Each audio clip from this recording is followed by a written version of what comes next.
Daily Bible డివోషన్స్ని వీక్షిస్తున్న ప్రేక్షకులందరికీ మన ప్రభువును ప్రియ రక్షకుడైన యేసుక్రీస్తు వారి అతి ప్రశస్త నామమున మా హృదయపూర్వక స్వాగతాన్ని తెలియజేస్తున్నాం.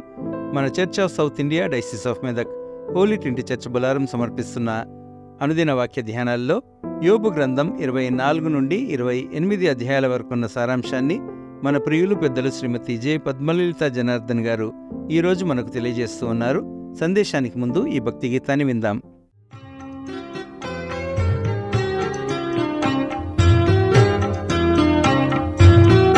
నిండు మనసుతో నిన్నే కొలిచేము దేవా, రెండు కనులలో నిన్నే నిలుపుకుంటిమయ్యా.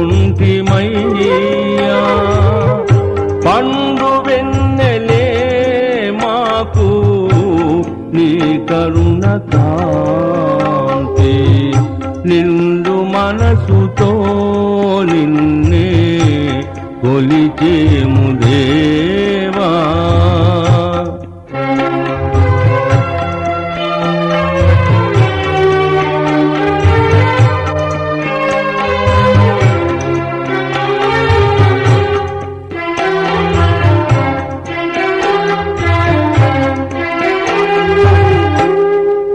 పరిపక్వమైన మా పాపాలనెల్లబాపి, గురిలేని మా బ్రతుకున వెలుగు బాట చూపి, పరిశుద్ధమైన నీ మోక్ష మార్గమందు నడిపి, సరిచేసి సంరక్షించు మా పాలి దైవమా. నిండు మనసుతో నిన్నే కొలిచేము దేవా.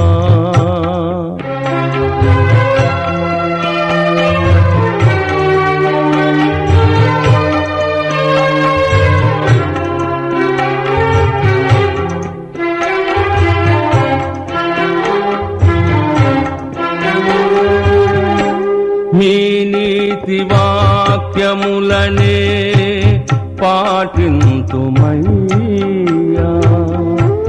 మీ అడుగు జాడలలో పయనింతుమయ్యా.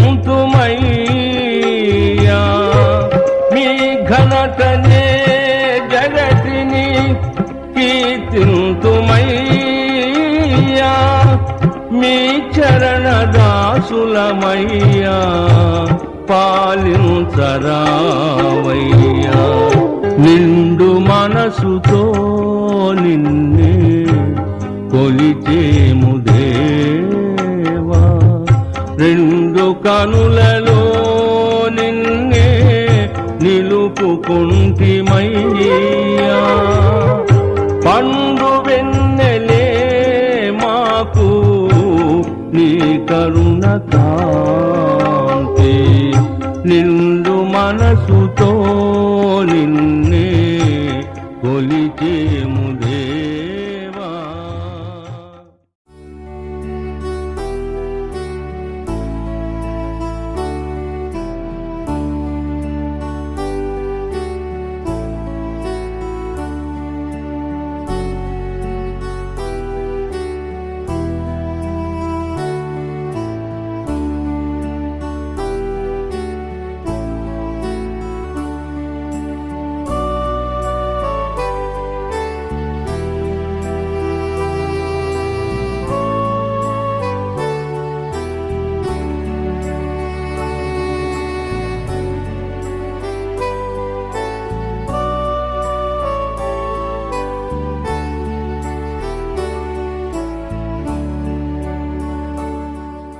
అనుదిన దైవ ధ్యానాలకు స్వాగతం. యేసుక్రీస్తు పరిశుద్ధ నామములో మీకు అందరికీ శుభములు కలుగునుగాక.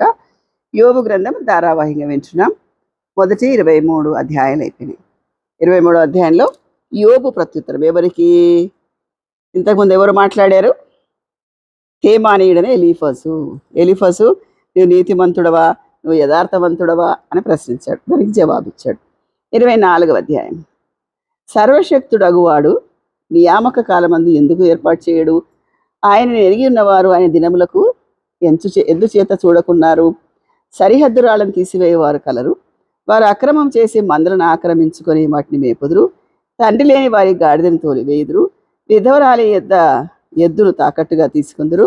వారు మార్గం నుంచి దరిద్రను తొలగివేయదు. ఇవి ఎవరి మాటలు? 24వ అధ్యాయం ఎవరి మాటలండి ఇవి? ఇవి యోబు మాటలు. Why wicked are not punished, why wicked are not punished అంటున్నాడు. 24వ అధ్యాయం మొదటి 2వ వచనంలో సర్వశక్తుడు ఒక టైం పెట్టుకున్నాడు కదా, వారిని ఎందుకు ఏర్పాటు చేయడు? ఎవరిని? వికెడ్ పీపుల్ని. ఆయన ఎరిగి ఉన్నాడు కదా వారి దినములు ఎందుచేత చూడకున్నారు. సరిహద్దు రాళ్ళని తీసేస్తారు, అక్రమం చేసి మందలు చేసుకుంటారు, తండ్రి లేని వారి గాడిదను తోలుకపోతారు, వారి పక్షంగా ఎవరు లేరని. విధవరాలకి ఏమైనా అవసరం ఉంటే వారి ఎద్దును తాకట్టు పెట్టుకుంటారు. వారు మార్గంలోంచి దరిద్రం తొలగించి ఉన్నారు. దేశంలోని బీదలు ఎవరికి తెలియకుండా దాగవలసి వచ్చెను. అరణ్యంలోని అడవి గాడిదలు తిరిగినట్లు బీదవారు తమ పని మీద బయలుదేరి వేటను వెతుకుతురు. ఎడారి వారి పిల్లలకు ఆహారము దొరకను. ఎందుకు వికెడ్ పీపుల్ పనిష్ కావట్లేదు అనేది ఇందులో అంశం అనమాట. లిస్ట్ ఆఫ్ థింగ్స్ అనమాట, దుర్మార్గుని క్రియలు అన్నీ చెప్తున్నాడు అనమాట. 24వ అధ్యాయం 15వ వచనంలో ఇంకా మంచి మాట. ఇది లిస్ట్ ఆఫ్ వికెడ్ పీపుల్ అంటే 24:15లో వ్యభిచారి నీ కన్నైనను నన్ను చూడననుకొని తన ముఖమును ముసుగు వేసుకొని సంధ్య చీకటి కొరకు కనిపెట్టును. చీకటిలో వారి కన్నం వేదురు, పగలు దాసుకుదు. వ్యభిచారి నన్ను ఎవరు చూడట్లేదు అని వెళ్ళిపోతారనమాట. తర్వాత ఏంటంటే ఇక్కడ వ్యభిచారం అట్లా చేస్తుంది, చీకట్లో వారు కన్నం వేస్తారంటే దొంగలు అలా చేస్తారంటున్నాడు అనమాట. తర్వాత 24వ అధ్యాయం 17వ వచనం ఏంటి? వారందరూ ఉదయం మరణాంధకారముగా ఎంచుదురు.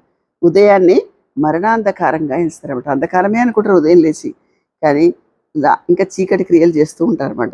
24వ అధ్యాయం 13వ వచనంలో వెలుగు మీద తిరుగుబడు వారు కలరు, వీరు దాని మార్గములను గుర్తుపట్టరు, వారు త్రోవలు నిలవరు. వెలుగు మార్గంలో అసలు నడవరాళ్ళు అంటున్నారు. ఇది పోయిటిక్ లాంగ్వేజ్లో ఉందండి. అయితే ఇక్కడ ఈ అధ్యాయం అంతట్లో why wicked people are not punish అనేది యోబు ఆలోచన. మనం కూడా చాలాసార్లు మన ఇంటి ఎదురుగుండా వాళ్ళను, ఆ పక్కన వాళ్ళని, ఈ పక్కన వాళ్ళు చేసేదంతా మోసమే, ఎన్ని స్టోరీస్ బిల్డింగ్ కట్టుకున్నాడు, ఎంత ఫ్లరిష్ అవుతున్నాడు అని మనకు కూడా చాలాసార్లు ఆలోచనలు వస్తాయి. మనమే చాలా నీతిమంతులం అని కూడా వస్తుంది కొన్నిసార్లు. కానీ మన నీతిలో కూడా దోషం కనిపిస్తుంది దేవుడికి. మనం అనుకున్నంత ఆయన బెంచ్ మార్క్లో మనం ఉండకపోవచ్చు. కాబట్టి ఇలాంటి ఆలోచన సరదుగా మనకు వస్తుంది అనమాట. 24వ అధ్యాయం 24వ వచనం వారు హెచ్చింపబడ్డాను కొంతసేపటికే లేకపోదురు, వారి హీనస్థితిలో వచ్చి ఇతరులందరి వలె త్రోయబడదురు, పండిన వెన్నుల వలె కోయబడదురు. వెన్నులు అంటే కోతకొచ్చిన వెన్నులు, అవి పండిత తప్పకుండా కోసివేయబడతాయి. దుర్మార్గత ఒకవేళ ఒక ఎండు కోస తప్పకుండా అయిపోతుంది అని చెప్తున్నాను అనమాట. 24వ అధ్యాయంలో యోబు మాటలంతా why wicked are not punished. 25వ అధ్యాయం చూద్దాం. ఈ పై క్రియలు నాలో ఉన్నాయా అని అడుగుతున్నాడు. ప్రూఫ్ చేయండి. 24వ అధ్యాయం 24వ వచనంలో నా హీన స్థితిలో చూసి ఇతరులందరి వారిని నేను త్రోయబడుదురు, పండిన వెన్నెల వలె కోయబడుదురు. ఇప్పుడు ఇలాగ జరుగునని ఎడల నేను అబద్ధికుడని రుజువుపరచు వాడేవాడు. ఇవి ఒకవేళ నాలో ఉంటానని ప్రూవ్ చేయండి అని ఒక మంచి ఛాలెంజ్కి వచ్చాడు. 24వ అధ్యాయం అంతా యోబు మాటలు, why wicked are not punished. 25వ అధ్యాయం బిల్దదు మాటలు. అప్పుడు తేమానీయుడైన బిల్దదు ఇలాగన ప్రత్యుత్తరం ఇచ్చెను, అధికారమును భీకరత్వమును ఆయనకు తోడైనవి, ఆయన తన ఉన్నత స్థలంలో సమాధానం కలిగజేయను, నేను శేలను లెక్కింప సఖ్యమా. ఈయన ఏమంటున్నాడంటే ఎవరు దుర్మార్గుడో ఎవరు మంచివాడో దేవునికి తెలియదా?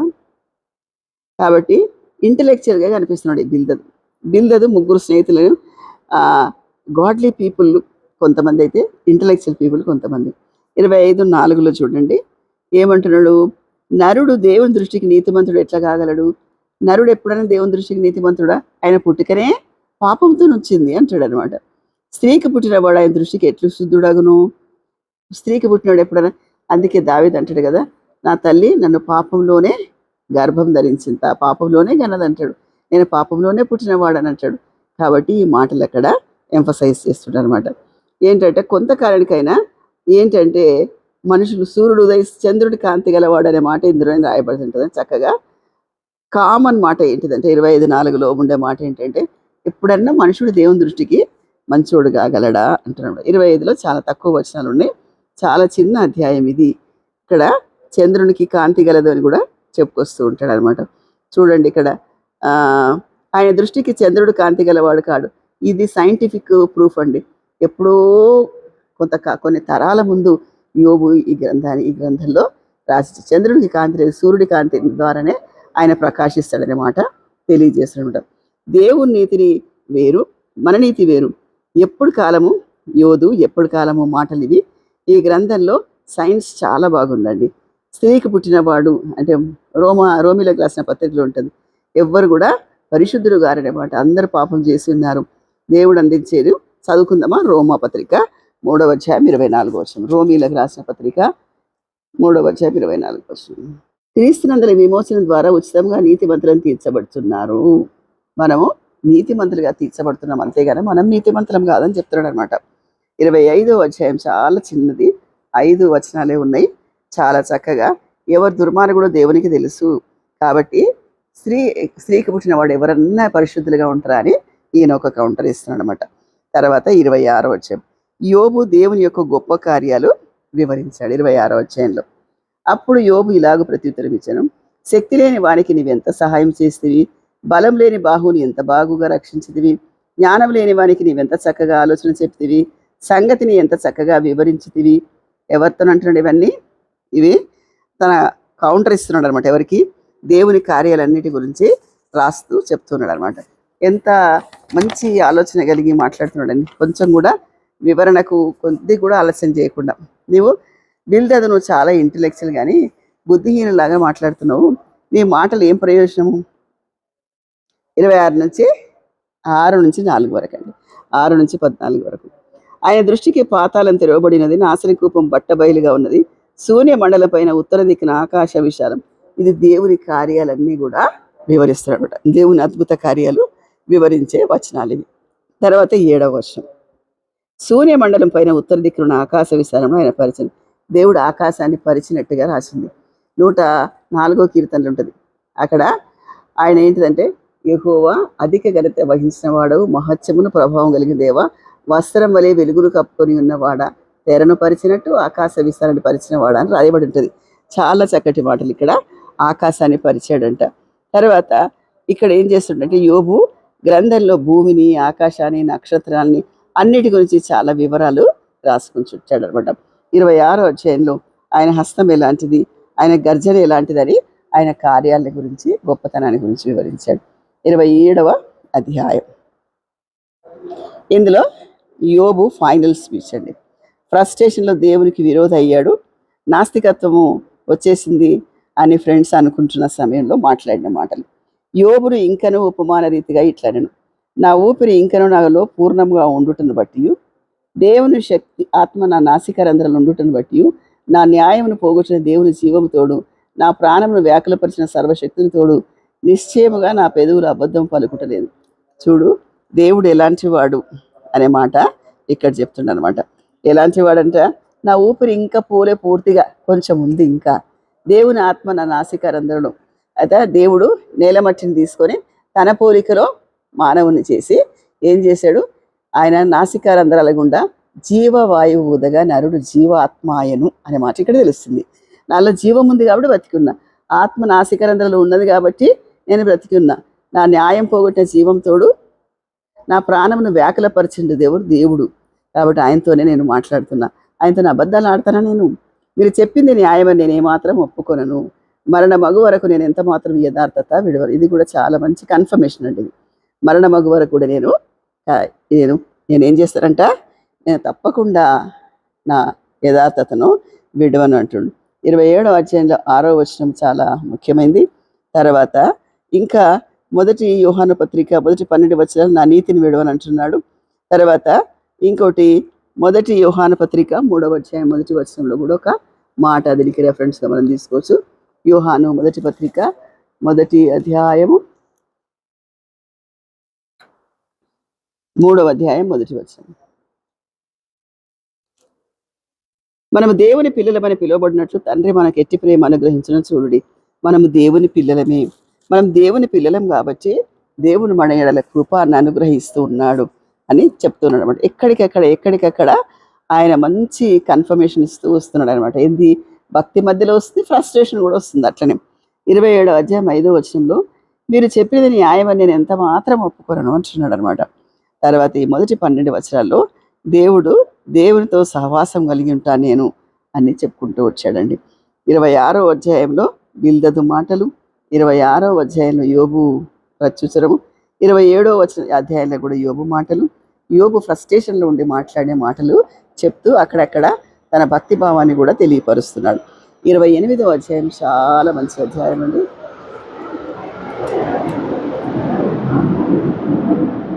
అద్భుతమైన జ్ఞానం భూగర్భ శాస్త్రం ఇచ్చేదిగా ఉంటుంది.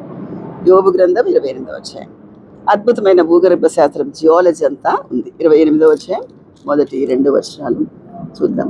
వెండికి గనిగలదు, పుటము వేయుటకు సువర్ణము స్థలము గలదు, ఇనుమును మంటిలో నుండి తీయుదురు, రాళ్ళు కరిగించి రాగి తీయుదురు, మనుషులు చీకటి అంతము కలగజేదు.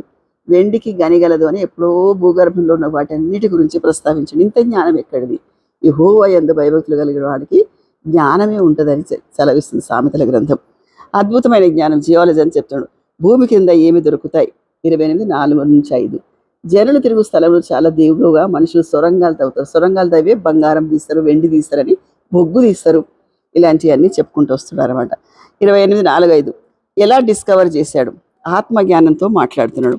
9-11 వచనాలు. మనుషులు స్ఫటికం వలె బండను పట్టుకొందురు, పర్వతములు వాటి కుదుళ్ల సహితము బోర్ల వేయుదురు, బండలలో వారు బాట వేయుదురు. ఇలాంటివన్నీ కూడా చేస్తారని చెప్తున్నాడు. 28:12-28 వరకు దేవుని యొద్ద నుండి జ్ఞానం పొందుకొనుట ఎలా అనే విషయం చెప్తున్నాడు.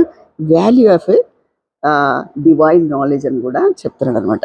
28-25లో ఒక మంచి మాట ఉంటుందండి.